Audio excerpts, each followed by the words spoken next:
ValveTime.net. Hi, and welcome to the Valve Time News for June 1st, 2015. Each week, we bring you the biggest talking points regarding Valve and the community. It's been way too long since Counter-Strike Global Offensive was mentioned on the show. Thankfully, this past week provided us with more than enough good reason to bring it up, as the game's most recent operation finally launched after months of waiting. Operation Bloodhound, the latest community map pack, introduced a total of 6 maps onto Valve's official servers, which are broken down into 4 new and 2 returning. The new maps include a zoo in the San Francisco Bay Area, a luxurious beach resort, a decrepit rail yard, and an industrial logging facility, while returning fan favorites include Agency, previously seen during Operation Phoenix, and Season, last seen during Operation Vanguard. As usual, an Operation Pass can be purchased for £3.99 or $5.99, but it isn't required in order to play the new maps. Instead, the pass will provide access to a bunch of other new content, including 62 objective-based missions across 2 separate campaigns, a competitive scorecard designed to track kills, victories, hours played, and more, and a new Falchion case containing 16 new community-created weapon finishes. For those not looking to purchase the pass, the update also introduced numerous new features available to all players as standard.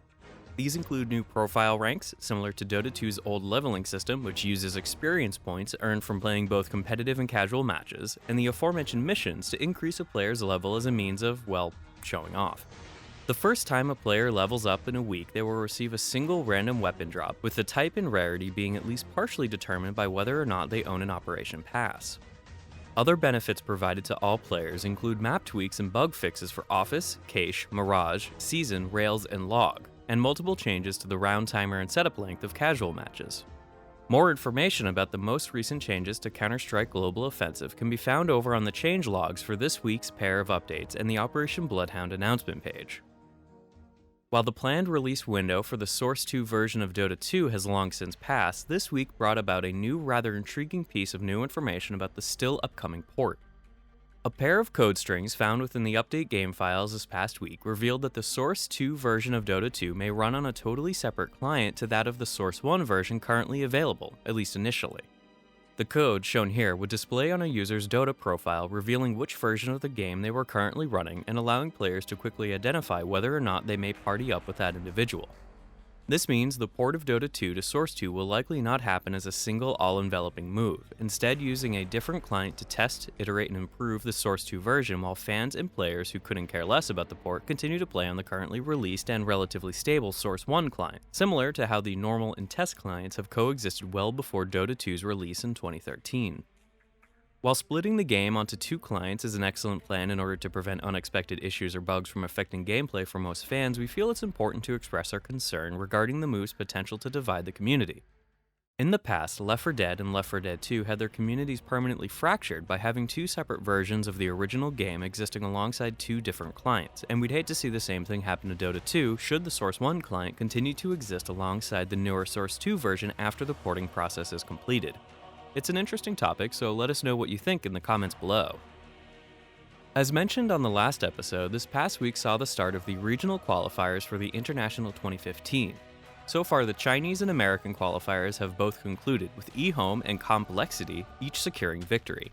This means the runner-ups, CDEC and North American Rejects will fly to Seattle in August to complete in the Wildcard series in a last-ditch attempt to secure the final 2 team slots.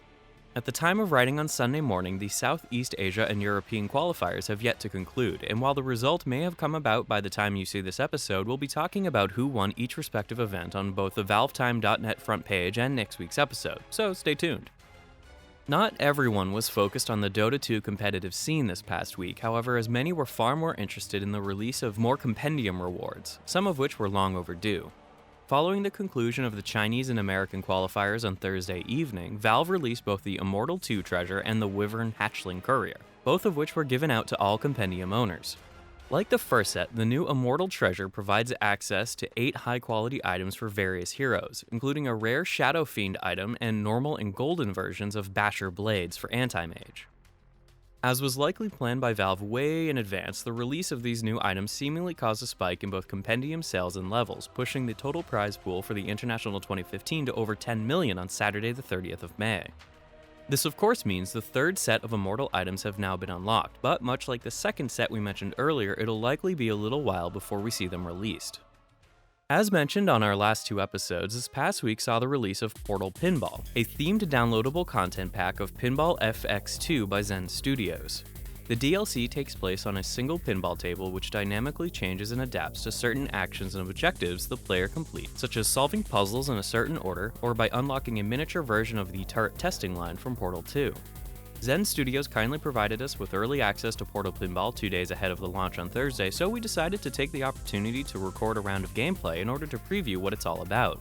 If you're still concerned about the concept of a third-party Portal Pinball spin-off or want to know more about the game's table itself, feel free to head on over to our gameplay preview videos currently available via the annotation link on screen or at the end of this episode.